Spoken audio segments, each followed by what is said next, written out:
ছোট মাছের ঝোল, তবে এটাতে জিরেও দেবো না, সর্ষেও দেবো না। এই রান্নাটা শেখা আমার ঠাকুমার থেকে। চলো তাহলে দেখাই কিভাবে রান্নাটা করলাম। প্রথমে মাছগুলো ভেজে নেব লবণ হলুদ দিয়ে, তারপর ওই তেলেই ফোড়ন দেবো রাঁধুনি আর শুকনো লঙ্কা। তখনই দিয়ে দেবো কেটে রাখা আলু আর পটল। আলু পটল হালকা ভাজা হলে বেটে রাখা আদা, কাঁচা লঙ্কা আর রাঁধুনি বাটা দিয়ে দেবো। মশলাটা সবজির সাথেই কষিয়ে নেব।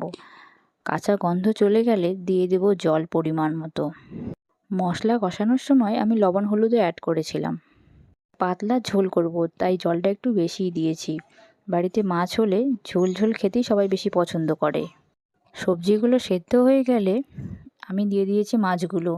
আমি নামানোর কিছুক্ষণ আগেই মাছগুলো দিয়েছি, তাই মাছগুলো দিয়ে 2 থেকে 3 মিনিটের বেশি আর ফোটায়নি।